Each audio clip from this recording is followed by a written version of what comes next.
Kemudian yang terakhir dari buku ini, saya sebutkan tentang kesalahan-kesalahan sebagian ya.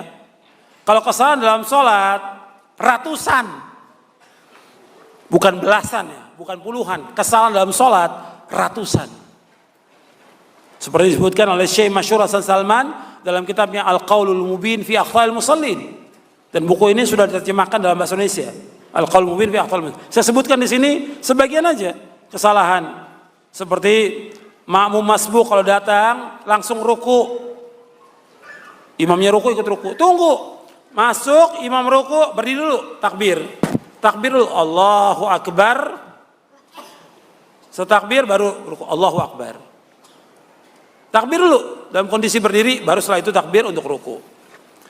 Kemudian setelah itu banyak bergerak, ini juga kesalahan. Banyak orang bergerak dalam sholat, ya. Dan kita nggak bisa ngikuti orang-orang. Kadang-kadang orang pulang haji di Arab, saya lihat banyak orang bergerak, bukan ukuran. Contoh kita orang Arab atau Nabi? Nabi SAW yang jadi contoh. Ada orang yang sholat sambil main jenggot, ada yang pakai muter jam, banyak bergerak.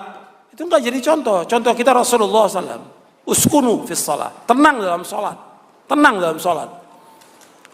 Kemudian juga tidak meluruskan saf. Kemudian juga mendirikan sholat jamaah yang kedua, ini juga kesalahan. Ya. Kemudian juga mendahului imam, ini sering banyak orang-orang mendahului imam. Kemudian juga terburu-buru untuk mendapatkan ruku. Ini juga nggak boleh sampai lari-lari.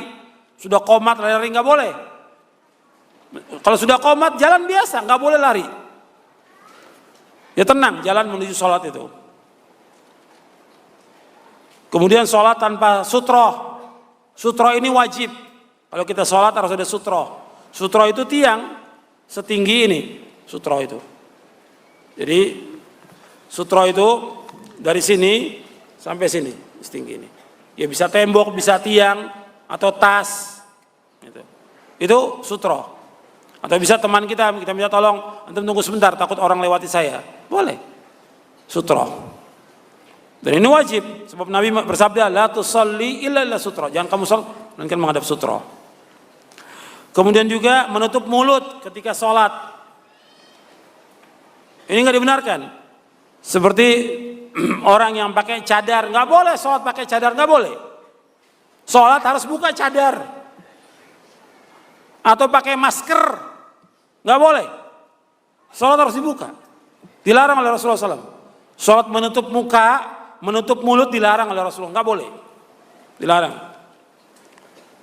Dan Nabi melarang wa yughtiya rajul fahu, dan Rasul melarang seorang menutup mulutnya dalam sholat. Nggak boleh. Dan yang lainnya, ya masih banyak orang pelanggaran-pelanggaran tentang sholat ini banyak sekali.